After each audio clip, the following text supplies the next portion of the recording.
گزشتہ جمعہ کی بات ہے، ہم یہاں خطبہ دے کر واپس ہو رہے تھے تو متی کری کا آدھا راستہ ختم ہو گیا تھا. وہاں ہم نے دیکھا کئی کفار و مشرکین مرد عورتیں اپنے سر پر بوجھ اٹھائے جا رہے ہیں. اس وقت سے میں نے اس خطبے کا عنوان طے کر لیا تھا. بتانا کیا چاہتے ہیں، دنیا میں آپ دیکھیں گے ایپا کا حج فلاں فلاں، دنیا میں غیر مسلموں کے پاس جو بھی کلر کپڑے پہننے کا ہے یہ سب اسلام کی کاپی ہے. ان کے پاس نہ حج کرنے کا تصور ہے نہ عمرہ کرنے کا تصور ہے، کچھ نہیں ہے. اللہ تعالیٰ نے ہم کو اپنے آپ کو منانے کے لیے حج کا طریقہ بتایا. دنیا میں اودے کلر کے کپڑے، گیندی کلر کے کپڑے، کالے کلر کپڑے پہن کر سبری ملئی جاتے ہیں، یہاں وہاں جاتے ہیں. یہ بات یاد رکھو، دنیا میں جو بھی شکل ہے، تروپتی جاتے ہیں، سر مونڈتے ہیں، کہاں بھی جاتے ہیں، یہ اسلام کی کاپی ہے. یہ اسلام کا غلط تصور انہوں نے لیا ہے. بھلا بتائیے یہ کفار و مشرکین اس طریقے سے اپنے آپ کو تھکاتے ہیں. ہم نے ایک عورت کو دیکھا جو اپنے ہاتھ میں ہانڈی لیے ہانک رہی ہے. کوئی عورت ایسی ہے جو اپنے سر میں اتنا اونچا رکھی تو پکڑنے نہیں ہو رہا ہے.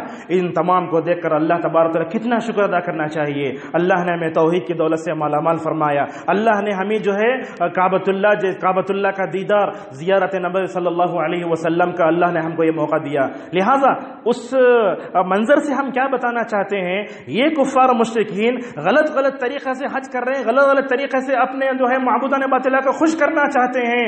لیکن مسلمانوں کی وہ کثیر آبادی جو شرک کے دلدل میں پھنسی ہوئی ہے، ان کے دلوں میں ابھی قبر کا، ولیوں کا، فلاں غلط چیزیں بیٹھے ہوئے ہیں. حج کو جا کر آتے پھر بھی وہی اس میں لڑتے تھے. آپ کو بتائیں ایک ترچی کا ایک آدمی تھا، تبلیغ وہاں پڑھ رہے تھے ہم مدینے میں. اس وقت ایک آدمی سے ملاقات ہوئی، وہ بیٹھا تھا میرے بازو، تمل بات کر رہا تھا تو میں بھی تمل ناڈو تھا، میں اس سے بات کرنے لگا. وہ کیا کہتا جانتے ہیں، وہ کہیں دور سے آیا ہے، کہتا ہے مکے تک اگر کوئی شخصیت پہنچائی ہے تو وہ اجمیر کے جو ہے دادا ہیں. وہ اجمیر کا جو آدمی ہے شاہ محی الدین چشتی، اگر وہ نہ ہوتے تو میں یہاں نہیں آ سکتا تھا. کعبۃ اللہ کے توحید کے مرکز میں بیٹھ کر شرک کی باتیں. اب ہم نے اس کو سمجھانے کی کوشش کی لیکن وہ سمجھ نہیں سکا، اور وہ کہنے لگا دیکھو میں کعبۃ اللہ کو آیا ہوں، مسجد نبوی صلی اللہ علیہ وسلم بھی جاؤں گا، لیکن مدینے کی زیارت کریں گے تو کس نیت سے؟ مسجد نبوی میں نماز پڑھنے کی نیت سے. اگر آپ رسول اللہ صلی اللہ علیہ وسلم کی قبر کی زیارت کے نیت سے مدینہ جائیں گے تو آپ کا یہ سفر بھی گناہ کا سفر ہوگا. دیکھو علماء کہاں کہاں رہتے ہیں. اور اس نے کہا مکہ میں ہوں، مدینے میں ہوں، لیکن میرا حج اس وقت مکمل ہوتا ہے جب میں اجمیر میں حاضری دوں گا. نعوذ باللہ من ذالک. اور آج آپ دیکھتے ہیں یہ ٹور چلانے والے یہ توحید کو نہیں جانتے، کچھ بھی نہیں جانتے. آپ کو بولتے ہیں آپ کا 12 ربیع الاول مدینہ شریف میں میلاد منانے لے جاتے ہیں وہاں، اور کتنے مرتبہ انہوں نے مدینے میں بدعتیں کرنے کی شروع کی، لیکن ہمیشہ وہاں کی پولیس توحید پرست ہوتی ہے، شرک کو مکمل طور پر ختم کر دیتی ہے. معزز حاضرین، یہ مکہ، یہ مدینہ، یہ توحید کے مرکز ہیں. یہ بات یاد رکھو، یہ دونوں چیزیں کبھی مشرکوں کے ہاتھ میں نہیں آئیں گی، خرافیوں کے ہاتھ میں نہیں آئیں گی، بدعتیوں کے ہاتھ میں نہیں آئیں گی. اللہ تعالیٰ کن کو دے گا ان کی ذمہ داری؟ توحید پرستوں کو دے گا. محمد صلی اللہ علیہ وسلم آئے تو آپ نے پورے جزیرۃ العرب کو شرک سے پاک کیا. ایک وقت وہ سا بھی آیا، لیکن تاریخ میں ہوتے ہوتے ایک وقت ایسا بھی آیا، بقی جنت کا جو ہے وہ مدینے کا جو مشہور قبرستان ہے، ہر قبر پر گنبد بنا دیا گیا. اللہ کی شان دیکھو، جناب محمد رسول اللہ صلی اللہ علیہ وسلم جہاں پیدا ہوئے وہیں اللہ نے انہی کے نام کے ایک آدمی محمد ابن عبد الوہاب کو اٹھایا. انہوں نے کیا کیا؟ 2 بڑے کارنامے انجام دیے. بادشاہوں کو توحید پرست بنایا اور پورے جزیرۃ العرب کو ویسے بنایا جیسے محمد صلی اللہ علیہ وسلم کے زمانے میں تھا. بہرحال ہم یہ بتانا چاہتے ہیں عقیدہ توحید کا حج سے بڑا گہرا تعلق ہے. اگر آدمی حج کو جاتا ہے، ساتھ میں زمزم لاتا ہے، کھجور لاتا ہے، اپنے گھر والوں کے کپڑے لاتا ہے، کسی کا کوئی فائدہ نہیں ہوگا. حج کا سب سے بڑا فائدہ عقیدہ توحید، ایک اللہ کو ماننا. جو بھی حج کو گئے ہیں اگر وہ شرک کی دلدل میں پھنسے ہوئے ہیں، مکے مدینے کو اگر جا کر آ جائیں، اگر ان کے اندر عقیدہ توحید آ گیا، سجو حج مبرور ہے. اور یہ بات بھی یاد رکھنا چاہیے، مکہ وہ جگہ ہے جہاں رسول اکرم صلی اللہ علیہ وسلم اور آپ کے اصحاب کتنا اپنے توحید کی حفاظت کرنے کے لیے کیسے قربانیاں دی انہوں نے. ہم اس میں چلے جاتے ہیں اے سی میں، اور ہمارے روم بھی اے سی ہوتی ہے، لیکن ان تمام چیزوں میں جا کر صحابہ اکرام کی قربانیوں کو ہرگز بھولنا نہیں چاہیے۔ مدینے کو جاتے ہیں، اللہ کے نبی کا عقیدہ کیسے، آپ صلی اللہ علیہ وسلم کیوں جنگیں لڑے، جنگ لڑنے کا مقصد کیا تھا، لا الہ الا اللہ نہیں مانتے تھے، اسی لیے رسول اکرم صلی اللہ علیہ وسلم نے جنگیں لڑی۔ بہرحال خطبے کا مختصر خلاصہ یہ ہوا کہ اللہ تبارک و تعالیٰ نے ان دنوں کو پیدا کیا، ذی الحجہ کے ان دنوں کو، یہ دن دنیا کے بہت جو ہے افضل دن ہے، ان دنوں میں اللہ کی جو ہے عبادت زیادہ ہونا چاہیے، لا الہ الا اللہ، ذکر و اذکار، تلاوت قرآن اپنے گناہوں پر ہونا چاہیے۔ ہم نے آج کے خطبے میں آپ کے سامنے بتایا توحید کا، حج کا سب سے بڑا سبق توحید کا سبق ہے۔ اگر حج کو جائیں گے تو وہاں سے جو تحفہ لے کر آئیں گے وہ حج کا سبق ہے، اور آپ کو یہ معلوم ہونا چاہیے جو بھی آدمی تعصب کے بغیر سعودی جاتا ہے واپس آتا ہے الحمدللہ موحد بن کر آتا ہے، یہ تاریخ ہے، اس کو نہیں بھلا سکتے۔ اللہ تبارک و تعالیٰ سے دعا ہے کہ اللہ تبارک و تعالیٰ جو بھی حجاج دنیا کے کونے کونے سے کعبۃ اللہ پہنچے ہیں، اللہ تعالیٰ ان کی حفاظت فرمائے، اللہ تعالیٰ ان کو حج مبرور عطا فرمائے، اللہ تعالیٰ قدم قدم پر جو ہے ان کے سارے اعمال اور مناسک حج کو آسان فرمائے۔ پروردگار امت کا جو بڑا طبقہ شرک کے دلدل میں پھنسا ہوا ہے، اللہ تعالیٰ ان کو جو ہے ان دنوں میں زیادہ سے زیادہ توحید طرف رجوع کرنے توفیق عطا فرمائے۔ اللہ تعالیٰ ہمیں ان دنوں میں زیادہ سے زیادہ اللہ کا ذکر اور قربانی کرنے توفیق عطا فرمائے۔ وآخر دعوانا الحمدللہ۔